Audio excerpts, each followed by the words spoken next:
That said, thank you for this time. My name is Juan Hernandez. I'm the family care manager. And a snapshot of the house tonight, we have 47 rooms. 47 rooms, and we actually have 46 rooms filled right now. We're waiting for one family to check in tonight.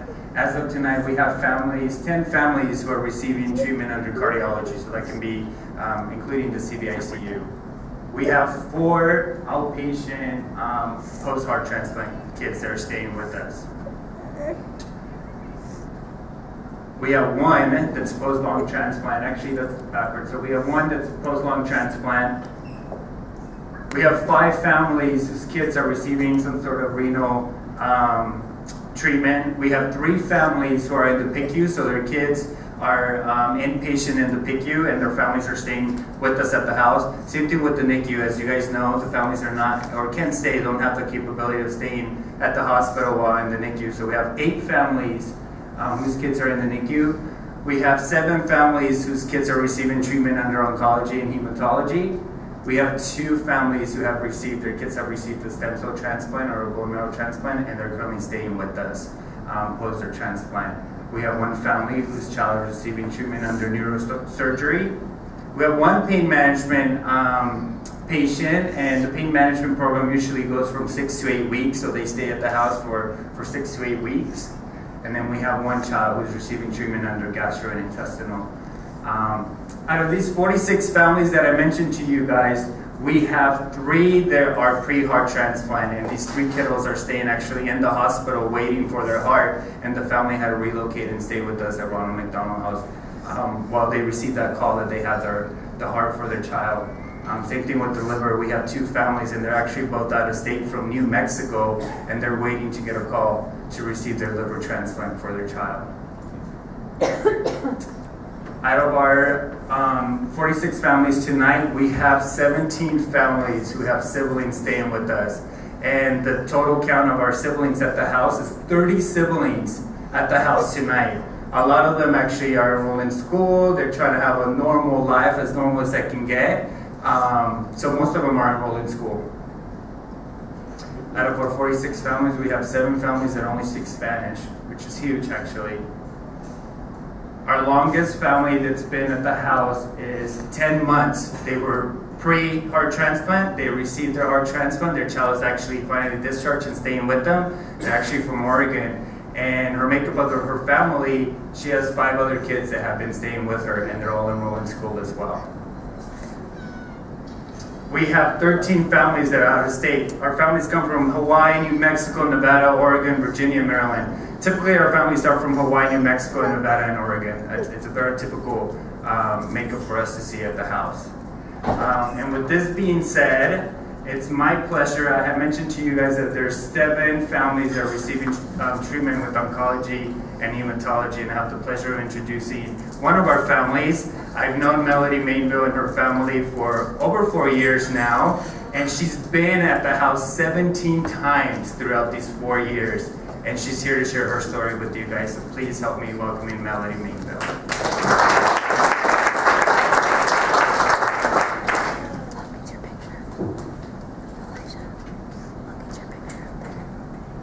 Good afternoon, everyone. My name is Melody Mainville. My husband, Ronnie, and my 2 sons, Elijah and Caden. We all live in Sonora in Tuolumne County. My husband, Ronnie, and I decided to expand our little family, and we decided to go ahead and try around 2005, and we had a sweet little baby boy, and his name is Caden. He's the older one in the picture.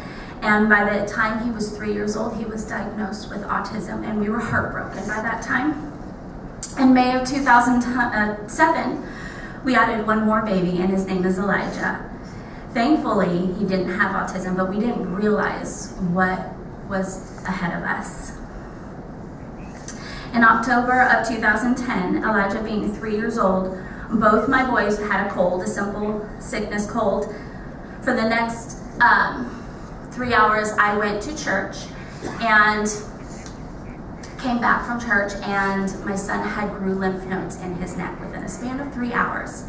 I wasn't sure what was going on, so we ended up at the pediatrics office for a full month doing antibiotics, trying to figure out what was going on. And since those bumps weren't decreasing, we ended up at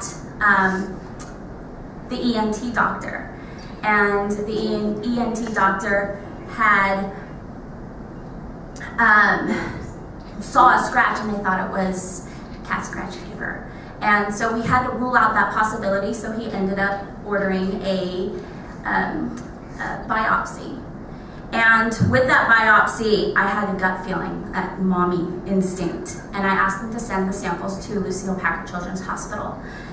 And so the pathologist couldn't find anything locally, so we got a call from one of our heroes, Dr. Claire Twist. We drove 3 hours from home with my mother, and on November 5th, 2010, Elijah was diagnosed with stage 4 neuroblastoma cancer, high risk. We were devastated at this news. Not only do we have a child with autism, but we had another child with cancer. Elijah was given 20% chance of surviving, and even after the 5 years of the COG protocol of treatments. Lucile Packard became our home for the next 3 months while receiving high doses of chemotherapy, radiation, a surgery to remove his tumors out of his neck, and also 2 stem cell transplants that he was randomized to. Today, Elijah still struggles with his second relapse as of 2014 in February. During our 3-month stay at Lucile Packard, we learned about a place close by called Ronald McDonald House. My husband and my other son, Caden, had the opportunity to relocate from our home in Sonora to our home at Ronald McDonald House in Stanford. Ronnie and Caden would be able to visit during our treatments daily, so we wouldn't feel like a split family. So they were able to relocate, be with us, and stay with us while we were going through treatments just a block away. We weren't sure if we had a place to stay. We certainly couldn't afford hotels, or let alone 2 mortgage payments, or even rent. We were happy to find out that we were able to check into Ronald McDonald House after his treatments and continue on with that in 2010. And like Juan said, we had been back 17 times in the last few years. Most of the treatments would cause Elijah to end up in the emergency room with fevers, being neutropenic, and so on. Watching my son suffer through these hardships has probably been the most enduring time for me and my family and the rest of the people around us. Seeing him on his deathbed several times, it's been pretty hard. Somehow, he has miraculously pulled through. I can't tell you guys how much Ronald McDonald House has saved us from a lot of stress. When Elijah would be discharged, a room would be set up for us to come on over. Ronald McDonald House has accommodations, not hotels, that hotels do not have, like that would fit our needs. They have the computer room, to the playroom, which is Elijah's favorite, to the TV room, and basic needs without cost also met are such as meals and the laundry facilities.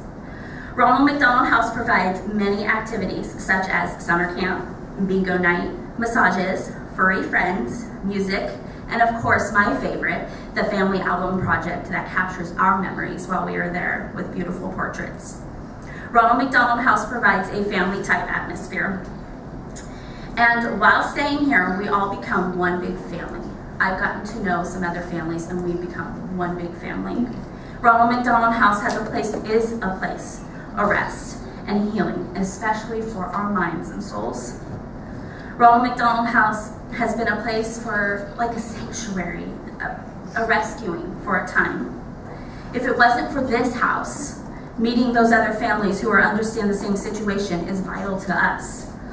I met some amazing families and their amazing children who fight for their lives. I get sad when Ronald McDonald House is full and we can't stay there. While my husband Ronnie had to go back to work and my son Caden had to go back to school, we would stay behind to continue treatments. We felt like a separated family at times, and even going back home was never even normal anymore. I get asked, how do I stay strong? I respond often with this: we are all made strong. We all don't know it until we have to experience some of these situations in our life or death situations. What we have gone through has not been easy. My husband would lose hours from work and vacation time. I can't work. I have to give 100% of my time to my autistic child and my son with cancer.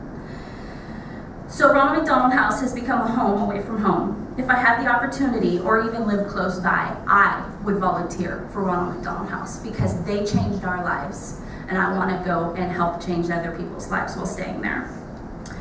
I would like to thank you for the opportunity to share my story, for your continued support in helping not only my family, but hundreds of families as well.